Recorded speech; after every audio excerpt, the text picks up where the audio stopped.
الرحمن الرحیم الحمد للہ الذی جعلنا من المتمسکین بولایت امیر المؤمنین اللہم ایک نعبد و ایک نستعین الصلاۃ والسلام بتحیۃ والاکرام علی اشرف الانبیاء والمرسلین وأولادہ الطیبین الطاہرین المعصومین ثم الصلاۃ والسلام علی صدیقۃ المبارکہ راضیۃ المرضیہ عالمۃ غیر معلمہ بنت القلم والنون وسر بین القاف والنون ودلیل ارادت کن فیکون وکتاب المکنون آیت اللہ العظمی وزوجت آیت اللہ الکبریٰ محافظۃ النبوہ وناشرۃ ولایہ ام الکتاب ام القرآن ام الانوار ام المعصومین ام العلوم ام الہدی ام الحسن ام الحسین ام المحسن ام العباس و ام ابیہا السیدہ فاطمۃ الزہرا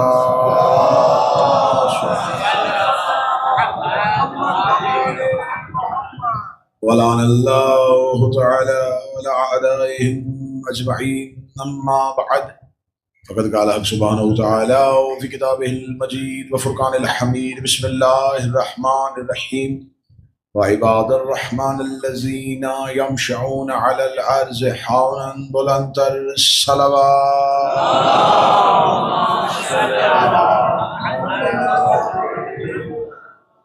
وائے مالکان ذکر بندگان ذکر کا وارثان ذکر کے روبرو پیش ہونا قبول منظور فرمائے۔ آقا زادی مخدومہ عالمیان نے جو سعادت آپ کو آپ کی زندگی کے اس سال میں نصیب فرمائی ہے، آپ کی زندگی کے ہر سال میں نصیب فرمائے۔ جو نہیں آ سکے ان کے لیے اسباب مہیا فرمائے، جو آ چکے ہیں انہیں زیارت حسین کے ساتھ معرفت حسین عطا فرمائے، اور اس موقع کاروان ہند میں خدمات سر انجام دینے والے اور اس کی سرپرستی کرنے والے جناب محمد علی بدوانی، ان کے دوست احباب متعلقین اور اس کارواں میں اس موقع میں خدمت کرنے والا ایک ایک رضاکار، مولا اس کی اس عبادت کو قبول فرمائے اور انہیں اس سے بڑھ کے توفیق عطا فرمائے کہ اس سے اچھے طریقے سے یہ زائرین قبر حسین کی خدمت کر سکے، اور مالک ان کو یہ سلسلہ خدمت ان کی نسلوں میں مسلسل فرمائے۔ دعاؤں کی قبولیت کے لیے مل کے بابا سے بلند صلوات تلاوت فرمائے۔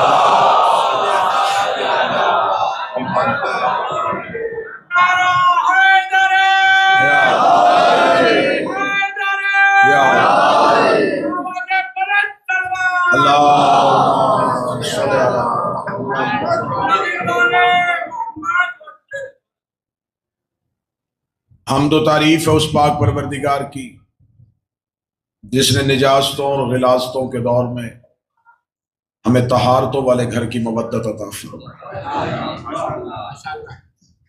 لاکھ شکر ہے اس پروردگار کا جس نے ہماری زبانوں اور ہماری سماعتوں کو اس قابل بنایا کہ ہم ان کا ذکر کر سکیں جن کے پہلے ذاکر کا نام خود پروردگار ہے،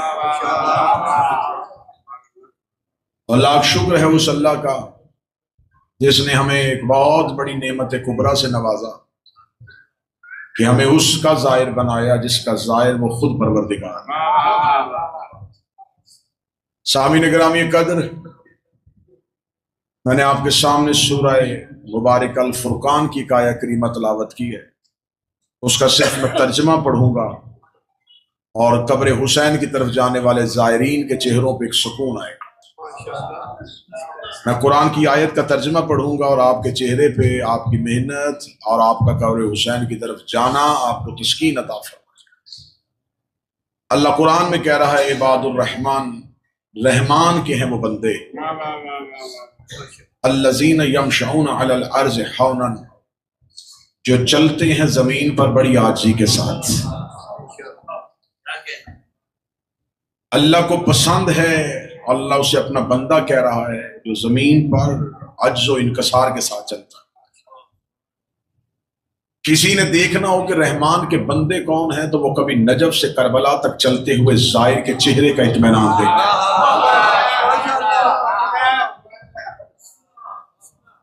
اشار، قربانی، سخاوت کی زندہ مثالیں اس وقت موجود ہیں۔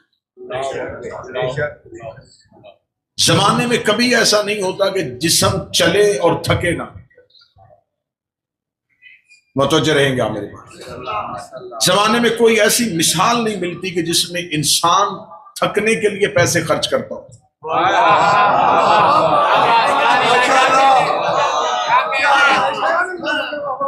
میرے سامنے وہ افراد تشریف فرمائے ہیں جنہوں نے قیمت دے کے تھکاوٹ خریدی ہے۔ تم خوش نصیب ہو کہ تمہارے بدن کی تھکن کا نام حسین ہے۔ یہ تھکاوٹ کس کے لیے ہے؟ حسین کے لیے۔ یہ جو آپ کا جسم، جو وجود چل رہا ہے، یہ بڑھ رہا ہے کسی مقصد کی جانب اور کسی منزل کی جانب۔ ہو نہیں سکتا کہ مسافر گھر سے نکلے اور اسے یہ نہ پتا ہو کہ میری منزل کون ہے۔ جو بھی مسافر گھر سے نکلتا ہے اس کے آگے اس کی منزل کا تعین ضرور ہوتا ہے، اسے پتا ہے وہ جا رہا ہے اور کس کی طرف جا رہا ہے۔ ہم مسلمانوں کے ہاں تو اتنی احتیاط ہے کہ ہم نماز پڑھتے ہوئے بھی نیت کرتے ہیں کہ قربتاً اللہ، ہم اللہ کی طرف جا رہے ہیں، ہم اللہ کی طرف جا رہے ہیں۔ ہو نہیں سکتا کہ کوئی مسافر گھر سے نکلے اور اسے پتا نہ ہو کہ منزل کیا۔ میں آپ کو خوش نصیبی اور کا عروج دکھاؤں کہ آپ وہ لوگ تشریف فرما ہیں جو گھر سے نکلے اور ان کی منزل کا نام حسین ہے۔ آپ نے جب ارادہ کیا تھا کہ آپ جائیں گے تو کس طرف جائیں گے؟ اس منزل کو حسین کہتے ہیں۔ میں نے کل کی مجلس میں بھی گزارش کی تھی کہ دیکھنا یہ ہے کہ حسین ابن علی کی طرف جا تو رہے ہیں، حسین کسی ذات کا نام ہے یا ایک ابدی حقیقت کا نام ہے؟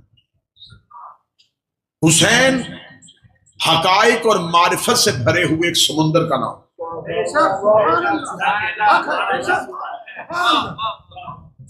حسین کرم کی آخری انتہا کا نام۔ یہ سوچ کے آپ، کیونکہ میں آمادہ کر رہا ہوں، یہ مجالس نہیں ہے، یہ تربیتی کنونشنز ہے کہ تاکہ آپ تیار ہو کے حسین کی بارگاہ تک پہنچیں۔ لمحے کے لیے بھی نہ سوچنا ذہنوں میں گناہوں کو، غلطیوں کو لے کے، صرف یہ دیکھنا کہ سامنے کریم کتنا بڑا ہے۔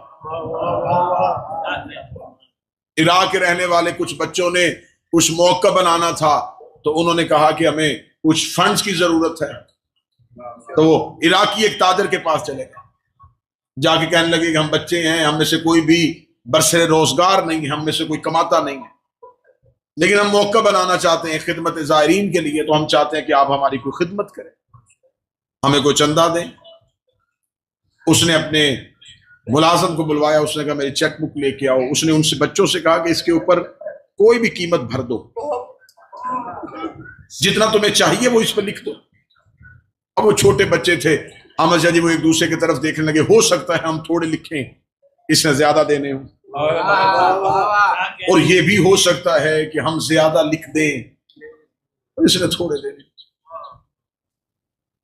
نہیں حضور آپ خود لکھتے ہیں؟ انہوں نے کہا نہیں، جو تمہیں چاہیے وہ لکھ دو، جتنی تمہاری ضرورت ہے وہ رقم لکھ دو۔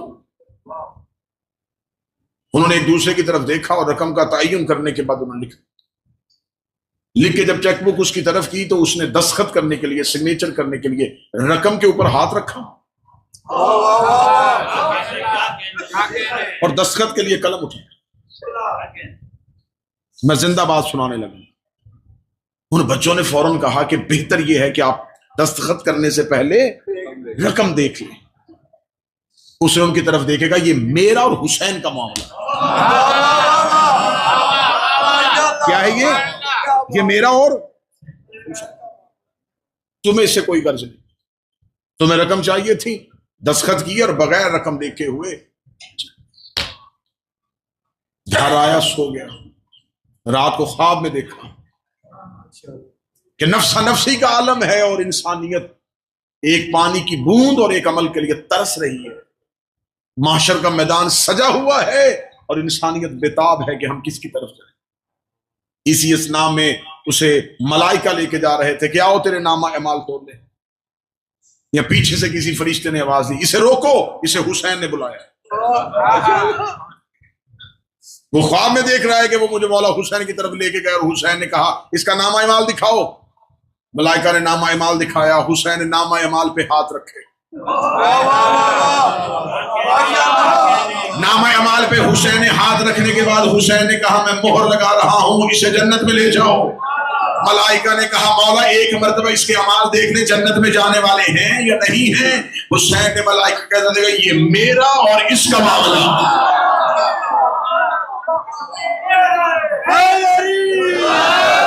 معاملہ میرا اور اس کا. میرے نوجوان دیہاتیوں دوستو،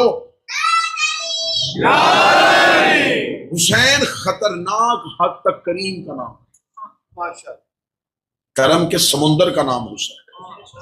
تمہاری منزل حسین ہے، تمہارے سفر کا اختتامیہ حسین ہے. کتنے خوش نصیب ہو یار، تمہارا ابتدائیہ علی ہے اور تمہارا اختتامیہ حسین ہے. تمہارا آغاز نجف ہے اور سفر کی انتہا کرنا. اب یہ بدن بڑھ رہے ہیں حسین کی جانب، جا رہے ہو تم حسین کی طرف. پھر تمہیں پتا ہونا چاہیے کہ حسین کس حقیقت کا نام، حسین کس سرمدی وجود کا نام ہے. حسین اللہ کے بھیجے ہوئے کس آئین اور کس قانون کا نام. تھوڑی سی گفتگو کل کی تھی، تھوڑی سی آج کروں گا، آئندہ 2 دن کی مجالس میں تھوڑی تھوڑی، تاکہ پتا چلے مقصد قیام میں حسین کیا تھا. متوجہ ہیں؟ امام حسین علیہ السلام کربلا میں آئے کیوں تھے؟ پتا چلے گا حسین کیوں آئے تھے تو تب پتا چلے گا کہ ہم کیوں آئے. پہلے ہمیں یہ تو پتا چلے کہ حسین کیوں آئے تھے، پھر ہمیں پتا چلے گا کہ حسین آئے ہیں تو ہم کیوں آئے. تو اب میں آپ کو یہ نہیں بتاؤں گا تم کیوں آئے ہو، پہلے یہ دیکھتے ہیں کہ حسین کیوں آئے. حسین کس لیے آئے تھے؟ اب جو آپ کے سامنے پڑھا جاتا ہے وہ یہ پڑھا جاتا ہے اور بتایا جاتا ہے اور سنایا جاتا ہے کہ حسین نے بیعت کا انکار کیا تھا. یزید نے حسین سے بیعت مانگی، حسین نے انکار کر دیا. انکار کرنے کی وجہ سے حسین کربلا آ گئے. اگر انکار بیعت مقصد حسین ہوتا تو کتنے لوگ مدینے میں ایسے تھے جنہوں نے بیعت بھی نہیں کی اور قتل بھی نہیں ہوئے. بڑے بڑے برجستہ لوگ بیٹھے تھے، بڑی بڑی شخصیات بیٹھی تھی جنہوں نے یزید نے بیعت مانگی، انہوں نے یزید کی بیعت کی بھی نہیں اور قتل بھی نہیں. امام حسین اگر مدینے میں بیٹھے رہتے تو یزیدی تلواریں قتل حسین کے لیے مدینہ میں حسین کا قتل نہیں کر سکتی تھی. اس کا مطلب انکار بیعت جو ہے وہ مقصد قیام حسین نہیں ہے. حسین ابن علی مدینہ سے نکلے اور مکہ آئے اور یہاں پہ آ کے آپ کو بتایا جاتا ہے، اکثر لوگوں کو یہ غلط فہمی ہے کہ حسین حج کے ارادے سے آئے تھے، انہوں نے نہیں پڑھنے دیا، حسین عمرہ کر کے چلے گئے. حسین آئے ہی عمرہ کی نیت سے تھے. یہ ہو ہی نہیں سکتا کہ حسین حج کا ارادہ کرے اور کوئی حسین کے ارادے کو تبدیل کر دے، کیونکہ حجت کا ارادہ نہیں ہوتا، اللہ کا ارادہ الہی کا نام امام ہوتا ہے. حسین علیہ السلام آئے ہی عمرہ کی نیت سے تھے، عمرہ ہی ادا کیا. وسائل الشیعہ شیخ حر عاملی چھٹے امام سے کسی نے پوچھا مولا حج کے دنوں میں عمرہ ہو سکتا ہے؟ امام نے فرمایا ہو سکتا ہے. امام آئے عمرہ کی نیت سے عمرہ کیا اور حسین چلے گئے. اس کا مطلب ہے کہ حسین ابن علی کا مقصد قیام حسین کیا تھا، حسین کیوں آئے تھے؟ نماز بچانے آئے تھے، روزہ بچانے آئے تھے، حج بچانے آئے تھے، زکوٰۃ بچانے آئے تھے، دین کی جزیات بچانے آئے تھے. تو زائرین قبر حسین جتنی چیزیں آج ہمیں بتائی جا رہی ہیں یہ بچانے کے لیے حسین آئے تھے، ان تمام چیزوں پر قاتلان حسین عمل کر رہے تھے. نماز صرف یہ نہیں کہ لشکر حسین میں پڑھی جا رہی تھی، نماز ادھر بھی پڑھی جاتی، روزہ ادھر بھی رکھا، زکوٰۃ ادھر بھی دی جاتی. اونچی اونچی آواز میں قرآن پڑھ رہے تھے، کانوں پہ ہاتھ رکھ کے اذانیں دے رہے تھے، گردنوں میں قرآن لٹک رہے تھے، حافظان قرآن تھے، سب کچھ تھا. تو پھر مقصد کربلا کیا ہے؟ حسین حکومت چاہتے تھے؟ نہیں، حسین یہ تو نہیں چاہتے یزید تو شام کے تخت سے اتر جا مجھے حکومت کرنے دے. امام کو حکومت کی ضرورت نہیں ہوتی، حکومتوں کو امام کی ضرورت ہے.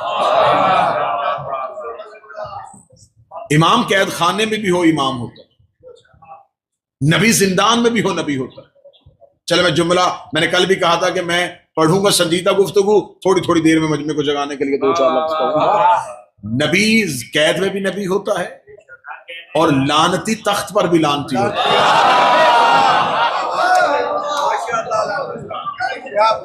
موسیٰ سفر میں بھی نبی تھا، فرعون تخت پر بیٹھ کے بھی لعنتی تھا. ابراہیم گھر میں بھی نبی تھا، نمرود حاکم بن کے بھی لعنتی تھا.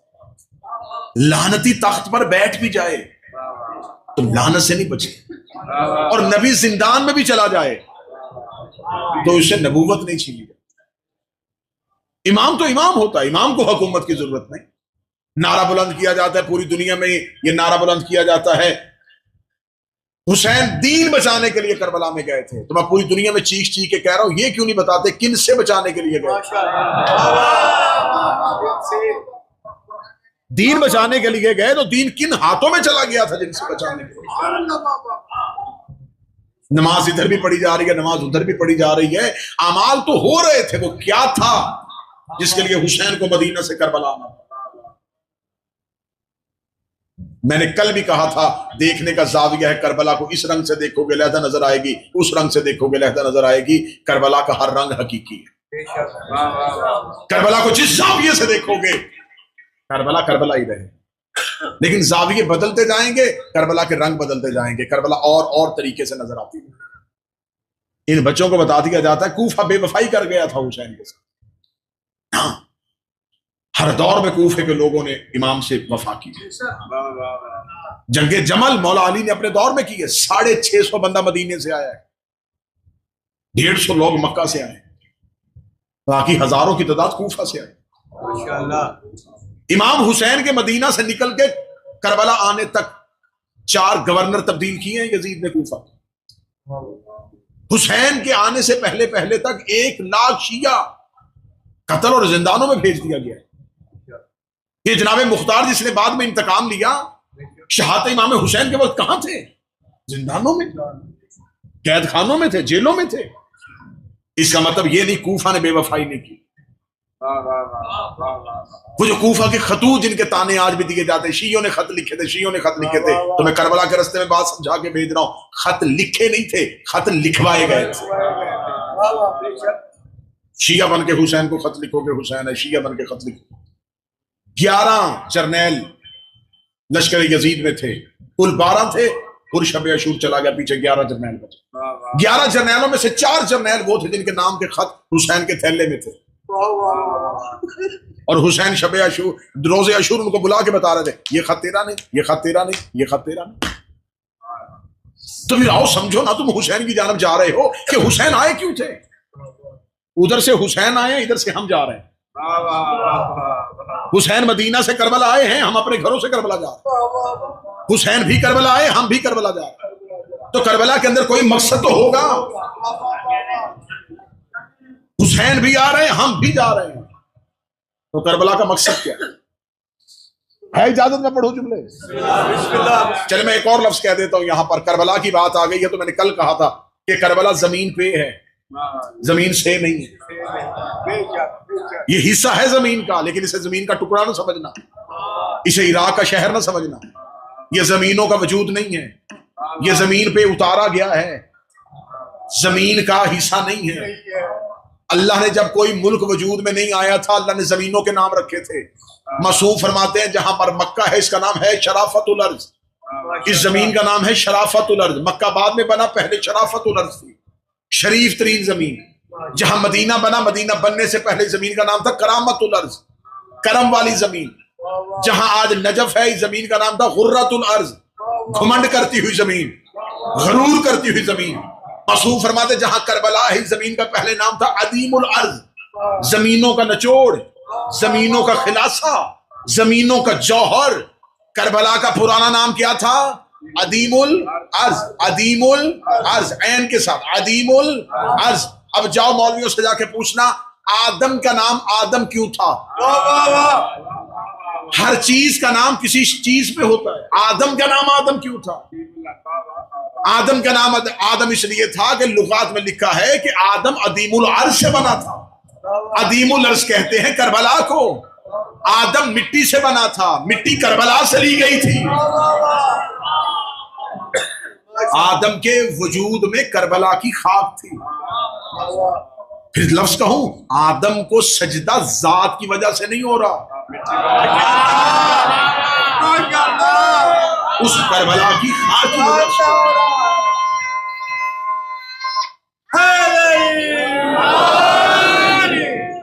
کیا کہا حسین ابن علی نے کربلا میں آ کے؟ کیوں آئے تھے حسین کربلا؟ ادھر سے حسین آئے، ادھر سے ہم گئے. کربلا میں چھپا ہوا کیا ہے؟ کربلا میں بات کیا ہے؟ حسین ابن علی کربلا میں پہنچے اور حسین نے قاتلوں سے پوچھا ہے ماذا تو قاتلون، مجھے صرف اتنا بتاؤ مجھے قتل کیوں کرنا چاہتے ہیں؟ حسین ابن نے جملے قاتل کے زبان سے نکلوا دیے. قاتل نے اپنا بیان تاریخ میں ریکارڈ کروا دیا ہے. حسین نے کہا مجھے صرف اتنا بتاؤ قتل کیوں کرنے کے لیے آئے ہو؟ سامنے سے قاتلوں کے زبان سے لفظ نکل گیا لے بغض ابی، تیرے باپ علی کے بغض میں آئے. اتنا کہنا تھا یا حسین ابن نے تلوار نکال کے حملہ شروع کر دیا. اور اب جو حسین نے حملہ کیا مجھے مقتل کی 56 کتابیں ممبر میں دکھانے کے لیے تیار ہو. حسین ابن نے پہلے حجت تمام کی تھی، 3 شرطیں اس کے سامنے رکھی تھی. جو بھی ان کی زبان سے نکلا ہم علی کے بغض میں آئے ہیں. حسین نے تلوار کو نیام سے نکال کے جو رجز پڑھا ہے حسین نے اس میں اپنے قاتلوں کو کافر کہا ہے. اے کافرو، اے کافرو، اے کافرو. ان کے چہرے میں سجدے کے نشان تھے، ان کی گردنوں میں قرآن پڑھ رہے تھے، وہ لا الہ الا اللہ پڑھ رہے تھے. حسین نے کافر کہہ کے حملہ کر کے دنیا کو بتا دیا ہے کہ اسلام اسی وقت چلا جاتا ہے جب دل میں علی کا بغض آ جاتا ہے.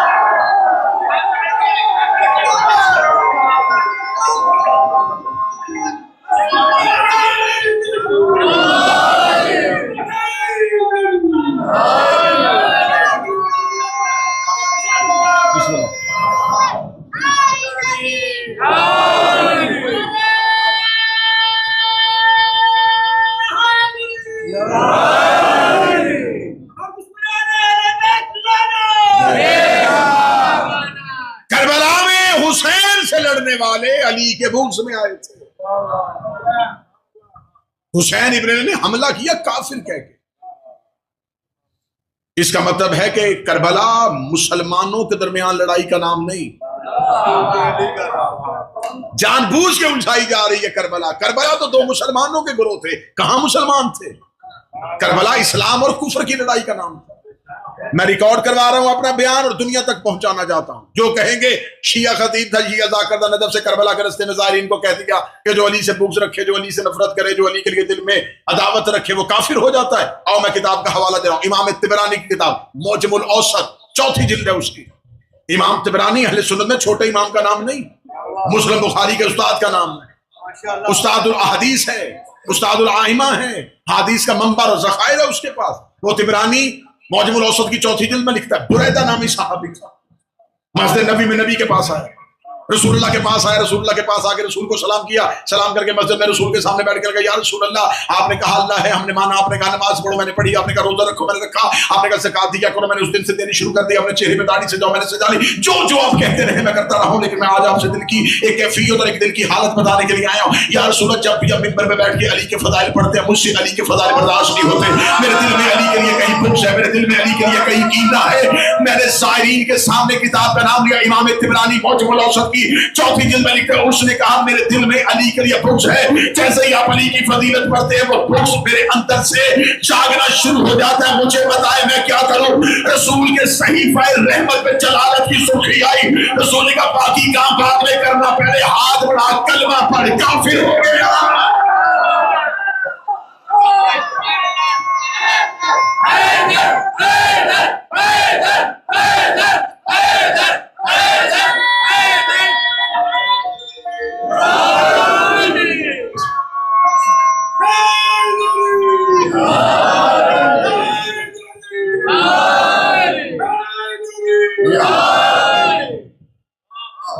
کلمہ پڑھ، تو کافر ہو چکا. رسول فرما رہے علی ایمان اور کفر کے درمیان حد فاصل کا نام. جس نے علی سے دشمنی کی، جس نے علی کا بغض رکھا، وہ اسلام سے چلا گیا. اس کا مطلب ہے کربلا کا جو بنیادی نقطہ ہے، جہاں حسین بھی آئے، جہاں ہم بھی آئے، وہ ہے تحفظ ولایت علی ابن ابی طالب. اگر تم علی کے نہیں ہو، تم کربلائی نہیں ہو.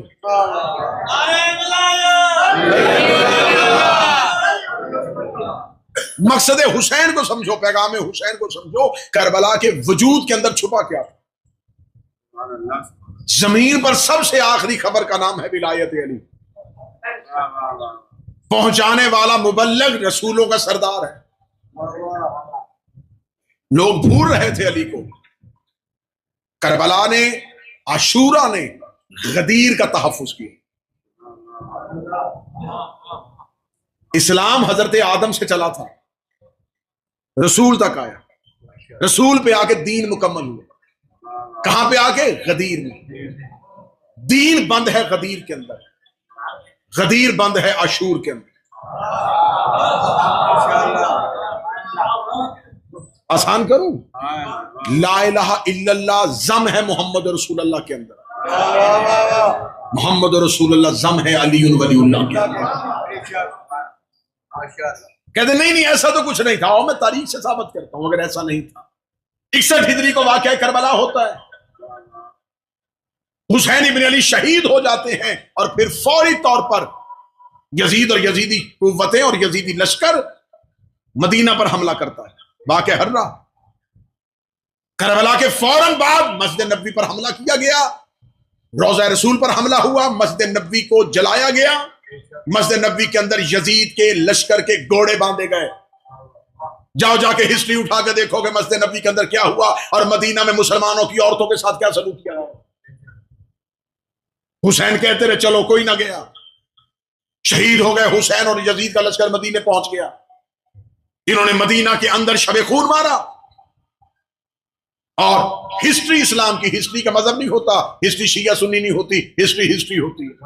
تاریخ یہ کہتی ہے کہ اس ایک سال میں مدینہ کی عورتوں نے کئی ایسے بچوں کو جنم دیا جو یزید کی فوج کے گناہوں کا نتیجہ تھا.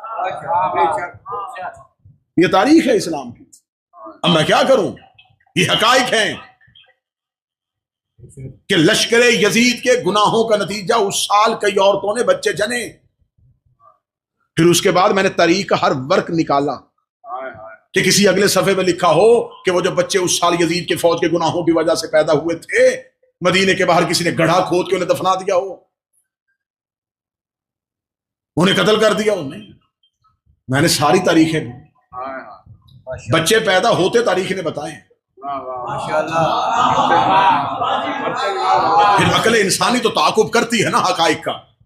پھر ذہن میں تو آتا ہے نا کہ وہ جو بچے یزید کے فوج کے گناہوں کی وجہ سے پیدا ہوئے ہوں گے وہ بڑے بھی ہوئے ہوں گے، ان کی شادیاں بھی ہوئی ہوں گی، ان کے بچے بھی ہوئے ہوں گے، وہ بھی بڑے ہوئے ہوں گے، ان کی شادیاں بھی ہوئی ہوں گی، ان کے بچے بھی پیدا ہوئے ہوں گے، وہ بھی بڑے ہوئے ہوں گے، ان کی شادیاں بھی ہوئی ہوں گی، ان کے بچے بھی پیدا ہوئے ہوں گے، نسل تو آگے چلی ہوگی. تو پھر میرا ذہن تسلی کھا گیا ہے کہ جو بھی کہتا ہے نا کہ حسین کے ماتم میں کیا رکھا ہے، سمجھ لو یزید کی فوج کی گناہ کے بچے.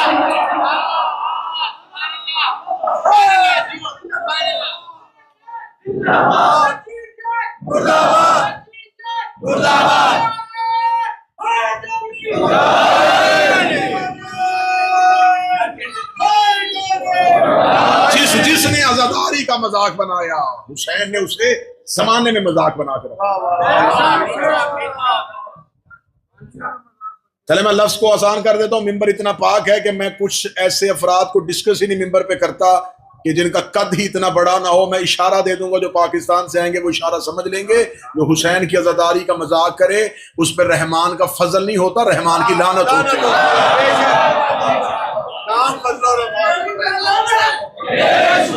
حسین اسے ہمیشہ کے لیے مذاق بنا دیتا ہے. لیکن بات سنجیدہ موضوع پہ ہو رہی تھی.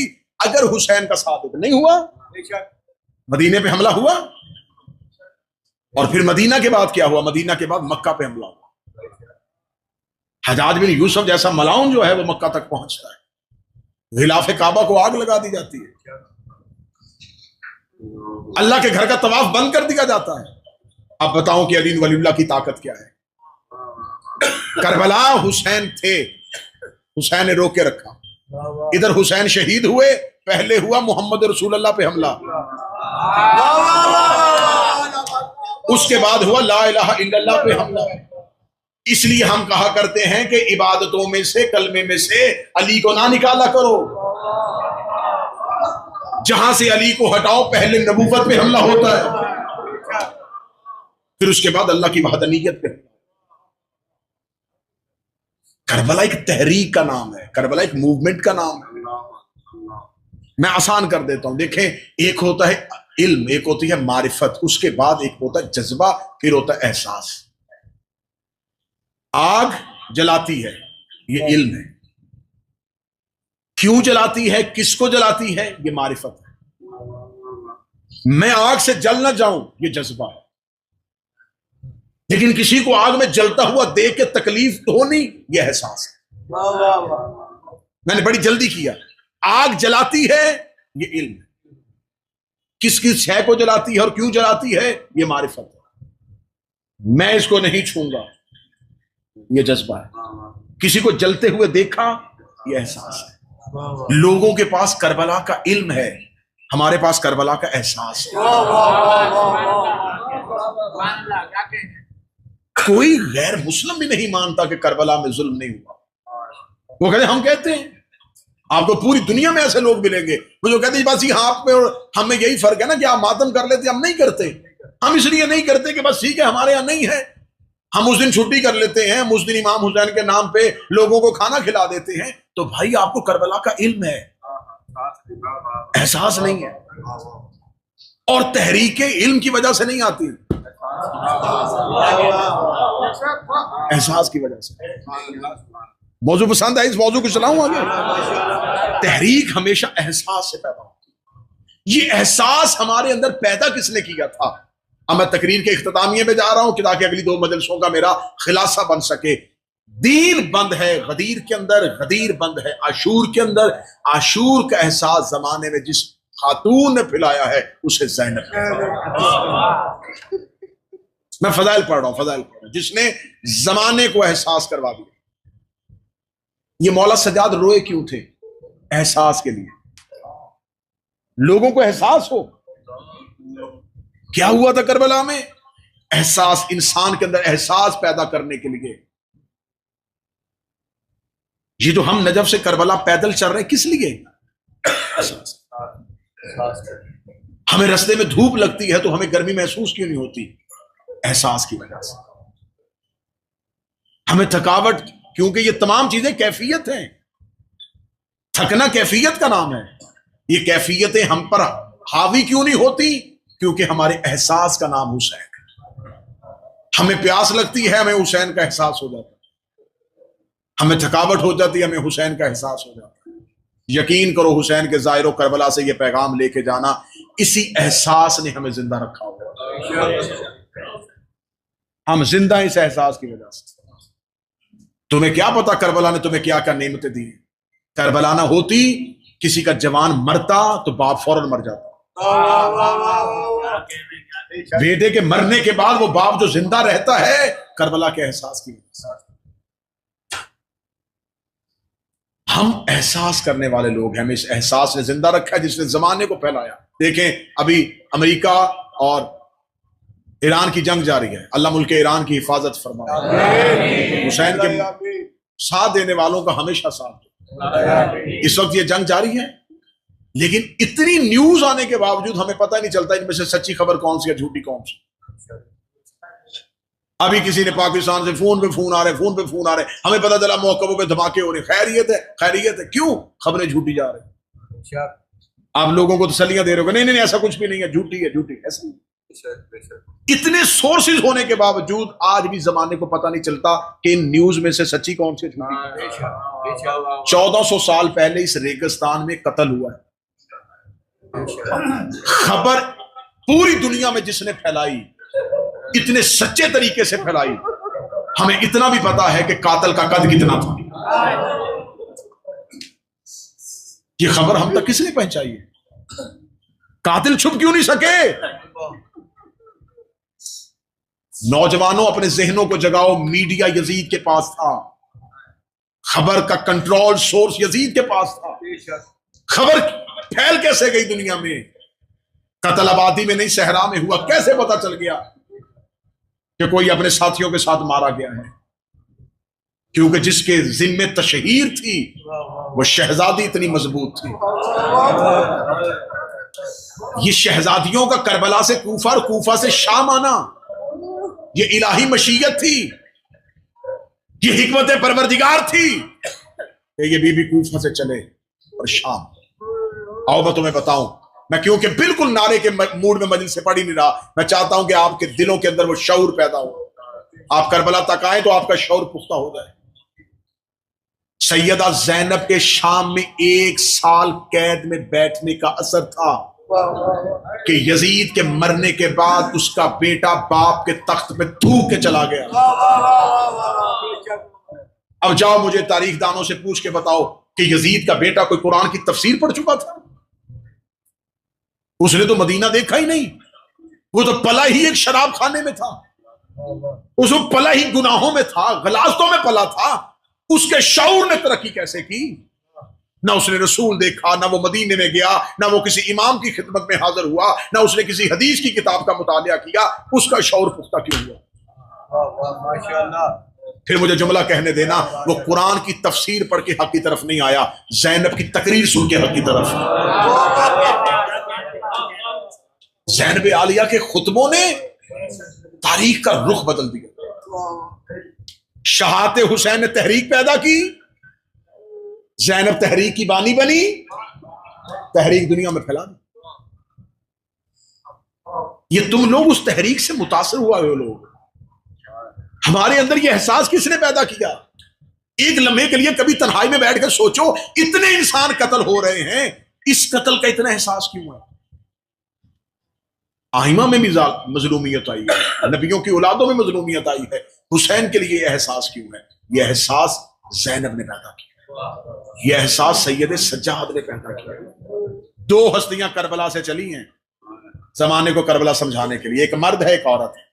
مرد کا نام سجاد، عورت کا نام زینب. مرد حسین کا بیٹا، عورت زینب حسین کی بہن. میں اگر ان دونوں کے خطبے بند کروں تو ایک جملے میں بند کروں گا.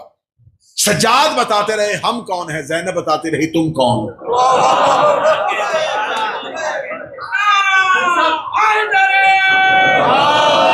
اور زیادہ آسان کر دوں اگر آپ ہمارا ہیں، اور زیادہ آسان کر دوں.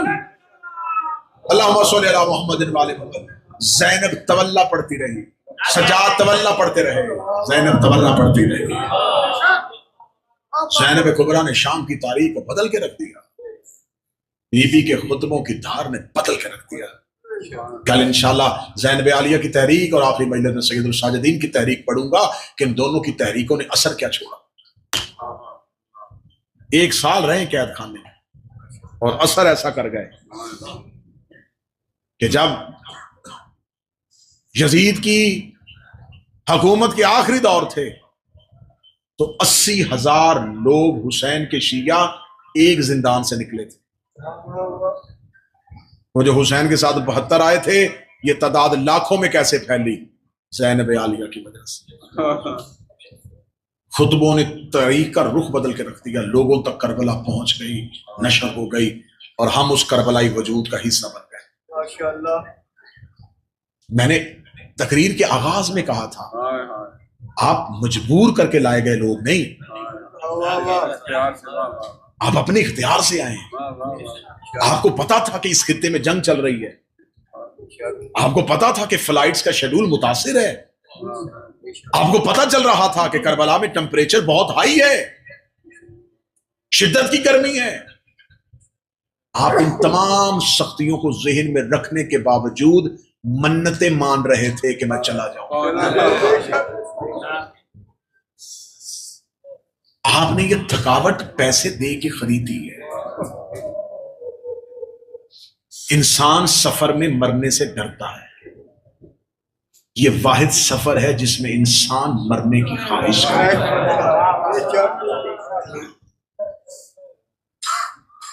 انسانی فطرت ہے کہ کوئی انسان اپنے حصے کا کھانا دوسرے کو نہیں دیتا. یہاں بانٹنے والے ہاتھ زیادہ ہیں، مانگنے والے تھوڑے ہیں۔ یہاں کوئی دوسرے کو تھکنے نہیں دیتا۔ محسوس کر کے دیکھ لیجئے گا، آپ مشی کرتے ہوئے آپ چلتے ہوں گے، جو ہی آپ کے پاؤں کے چھالے آپ کو آمادہ کریں گے کہ تھوڑی دیر آرام کر لوں، بس اس سے آگے سفر نہیں ہوگا، بس یہیں پہ روک دوں، آپ کے قریب سے کوئی ضعیف تیزی سے گزر جائے گا۔ وہ چلتا ہوا جائے گا اور آپ کہیں گے یار یہ اس ایج میں اتنی تیزی سے چل رہا ہے، آپ کے اندر فوراً ایک تحریک پیدا ہو جائے گی۔ ایسے بچہ ماں سے ملنے کے لیے بے چین ہوتا ہے جیسے آپ اس وقت حسین سے ملنے کے لیے بے چین۔ جو آگے گزر گیا ہے وہ پیچھے والے سے پوچھ رہے کس پول پہ پہنچ گئے ہو۔ بڑی جلدی ہوتی ہے ظاہر کو حسین سے ملنے کی، وہ چاہتا ہے کہ بس میں جتنی جلدی ہو سکے سفر ختم ہو میں حسین کے پاس چلا جاؤں۔ یہ تم جا نہیں رہے، حسین تمہیں کھینچ رہا ہے، حسین تمہیں بلا رہا ہے۔ تمہاری تھکاوٹ اتر جائے گی جب تم حسین کے روضے کے مینار دیکھو گے، تمہارے بدن کی تھکاوٹ سکون میں بدل جائے گی تب جب تم عباس کے حرم کا گنبد دیکھو۔ تمہیں ایسے لگے گا میں سکون میں آ گیا ہوں، مجھے حسین مل گیا۔ اتنی تھکاوٹ کے بعد کربلا جانا اور ہے، اور 7 دن کی پیاس اور لاشوں سے اٹھ کے شام جانا اور۔ جس نے ہائے کہی ہے زینب عالیہ تیری ہائے قبول کرے، مصطفیٰ کی بیٹیوں کے چلنے کا صدقہ میرا اللہ تیرا چلنا قبول کرے۔ یہ قدم یوں ہی چلتے رہے، منزل کی جانب بڑھتے رہے۔ تم جا رہے ہو آباد حسین سے ملنے، جہاں جا رہے ہو وہاں کی پیشگی خبر میں تجھے دے دیتا ہوں۔ جہاں تم جا رہے ہو وہاں حرم بنے ہوئے ہیں، وہاں قالین بچھے ہوئے ہیں، وہاں سونے کا گنبد ہے، وہاں حسین کے زائرین کے لیے بڑے بہترین اہتمام ہے۔ حسین کے پاس جاؤ گے تمہیں دھکا کوئی نہیں دے گا، تمہیں گالی کوئی نہیں دے گا، تمہیں تماچا کوئی نہیں مارے گا۔ اب میں جملہ کہنے لگا ہوں، تم آباد حسین سے ملنے جا رہے ہو، زینب بکھری ہوئی لاش چھوڑ کے گئی تھی۔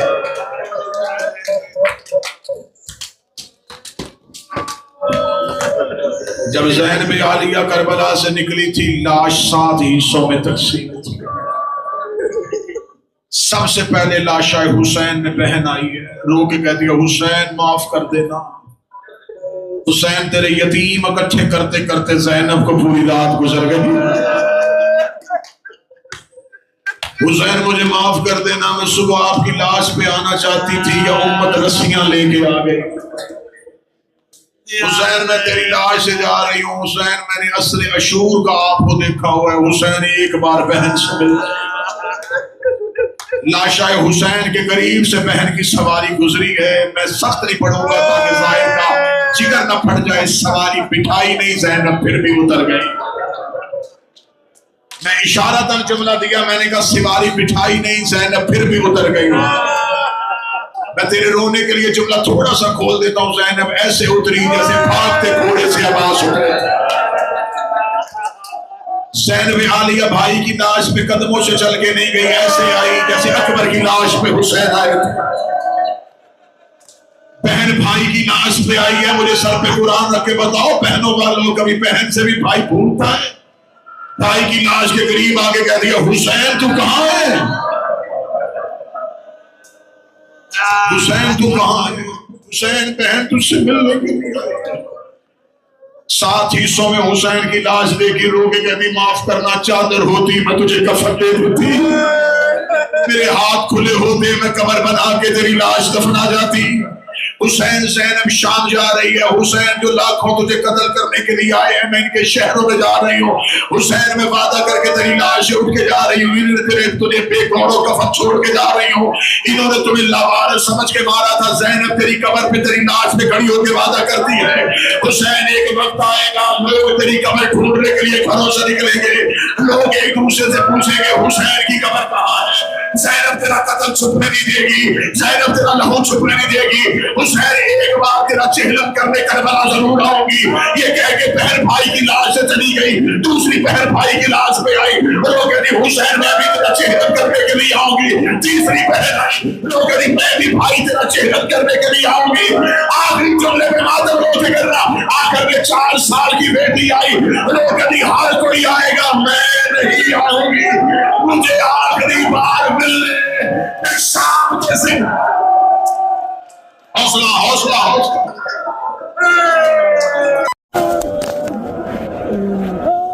اے میرا غریب کربلا بابا، اے میرا دشت نینوا کا مسافر بابا، بابا بیٹی سے آخری ودا کر لے، بابا سینے پہ سونے والی آج کے بعد مٹیوں پہ سوئے گی، بابا تیرے سر کا تکیہ بنانے والی آج کے بعد اینٹوں پہ سوئے گی،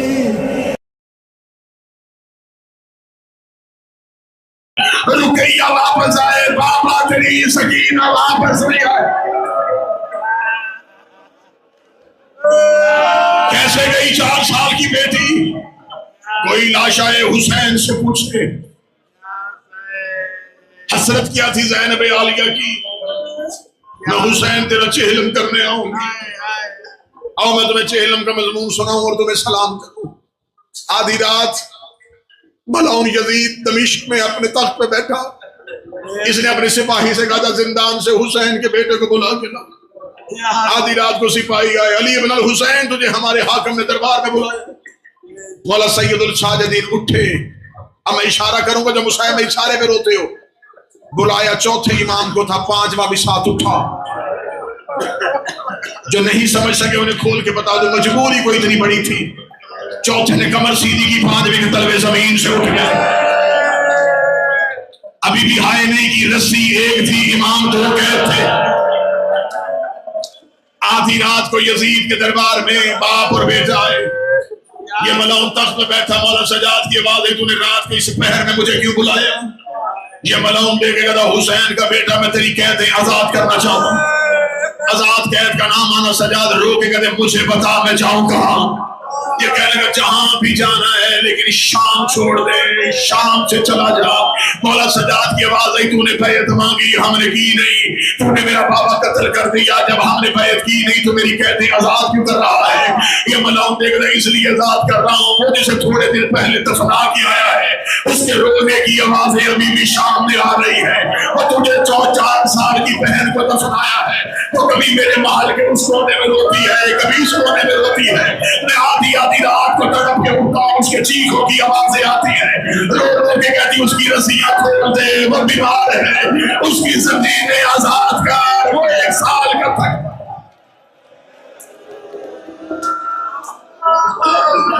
امام الصابرین کی آواز آئی پھر فیصلہ میں نہیں کروں گا، اس نے کہا تو حسین کا بیٹا نہیں، مولا سید الساجدین کی آواز آئی میں بیٹا ہو کے وارث نہیں وہ بہن ہو کے وارث ہے، فیصلہ وہ کرے گی جو زندان میں بیٹھی ہے، رات کے اس پہر میں مولا سجاد زندان میں واپس آئے، ریت کے مصلے میں بیٹھی تھی علی کی نمازی بیٹی، مولا زین العابدین کی آواز آئی اماں یزید کہتے آزاد کر رہے ہیں، رو کے کہتی اس سے پوچھ شام کی عورتیں تھک گئی،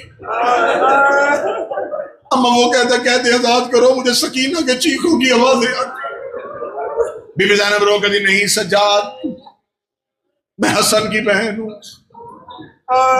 میں ایسے اٹھ کے گئی یہ تاریخ سے لکھوائے گا میں نے ہمدردی کی ہے، میں شرطیں منواؤں گی، شرطیں ہمیشہ فاتح منواتا ہے تاکہ تاریخ لکھے کہ زینب فاتح کی حیثیت سے گئی ہے، اما وہ کون سی شرطیں منوانی ہیں، کوئی اکبر واپس آئے گا، بی بی نے جو شرطیں بتائی ہیں مجھے نہیں پتا تم کربلا کے رستے میں وہ شرطیں سن کے کتنا روگی، مولا سید الساجدین دوبارہ دربار میں آواز آئی میری اماں کی چند شرطیں ہیں، یہ ملعون کہتا کون سی، مولا سجاد کی ایک پہلی شرط ہے ہمیں 3 اونٹ بطور سواری چاہیے. اس جگہ دینے کے لیے تیار ہوں. آواز. دوسری شرط بشیر ابن جزلم بطور مہاری چاہیے. اس جگہ دینے کے لیے تیار ہوں. مولا سجاد کی آواز. تیسری شرط شہداء کے سر واپس چاہیے. یہ کہتا میں دینے کے لیے تیار ہوں. مولا سجاد کی آواز. میری اماں کہتی ہے ایک مکان مجھے شام میں خالی کروا کے دے. وہ کہتے جب رہنا ہی نہیں کرنا کیا ہے. مولا سجاد فرماتے ہیں علی کی بیٹی کہہ رہی ہے میرے 18 مارے گئے مجھے روزے کسی نے نہیں دیا. ایک مکان خالی کروا. جن عورتوں نے پتھر مارے انہیں میرے سامنے بٹھا. میں انہیں بتاؤں میرا باقی نہیں میرا نمازی مارا گیا ہے. مجھے سر کے بال کھول کے ایک مرتبہ حسین کو رونا ہے. مجھے پورے سال میں کسی نے روزے نہیں دیا. اس نے کہا اگلی شرط بتا. مولا سجاد کے جگر پہ ہاتھ آیا. جو شرط بتانے سے پہلے سجاد لہو بولے میں موقع میں وہ شرط پڑھنے لگا ہوں. مولا سجاد کی آواز نہیں. میری اماں کہتی آخری شرط ہے. وہ جو چادر شام غریبہ اتاری تھی وہ چادریں مجھے واپس کر. اتنا کہنا تھا یہ دیکھ کے کہنے لگا 36 ملکوں کی فوج نے لوٹا تھا زینب کا خیمہ. جس کے ہاتھ جو آیا وہ لے کے چلا گیا. اگر کہے میں چادریں نہیں بنوا دوں. سجاد کی آواز ہے نہیں چادریں نہیں. وہی چادر مجھے واپس کر جو شام غریبہ نیزے سے اتاری تھی. یہ دیکھ وہ چادر لے کے کیا کرے گا. سجاد کہتے میں یہاں سے کربلا جاؤں گا اپنے عباس میں چادر رکھوں گا. لوگ کا اٹھ چچا عباس جس چادر کا تم نگران تھا. ہائے حسین کے ہائے حسین میں وہ چادر واپس لے کے آ گیا. 3 اونٹ زندان کے دروازے پہ گئے. علی کی بیٹی نے دیوار کی ٹیک چھوڑی. اب میں کھول کے نہیں پڑھوں گا کسی کا جگر پھٹے. شہزادی دیوار کی ٹیک چھوڑ کے اٹھی. جہاں جہاں سے گزر رہی تھی نیچے سے زمین سرخ ہو رہی تھی. علی کی شہزادی اونٹ کے قریب آئی. بی بی کہتی ہے سجاد ہم کہاں جا رہے ہیں. مولا سجاد کی آواز ہے اماں ہم کربلا جا رہے ہیں. بی بی رو کے کہتی نہیں سجاد. اماں مدینہ چلے پر میں نہیں سجاد. اماں قبر امیر المومنین پہ لے جاؤں پر میں نہیں سجاد. اماں پھر کہاں لے کے جاؤں. بی بی زینب کی چیخ نکلی. رو کے کہا سجاد کوئی بیٹا پردیس میں چھوڑ کے نہیں جاتا. میں بیٹی پردیس میں چھوڑ کے جا رہی ہوں. سجاد ہو سکے مجھے ایک بار سکینہ کی قبر میں لے مجھے آخری بار سکینہ سے ملوا دے. مولا سید الساجدین 3 اونٹوں کی مہار تھا. قبرستان مسافرہ میں سجاد کا جانا تھا. سب سے پہلے بھائی کی نظر بہن کی چھوٹی سی قبر پہ پڑی. سجاد نے اونٹوں کی رسی چھوڑی بہن کی قبر پہ گر گئے.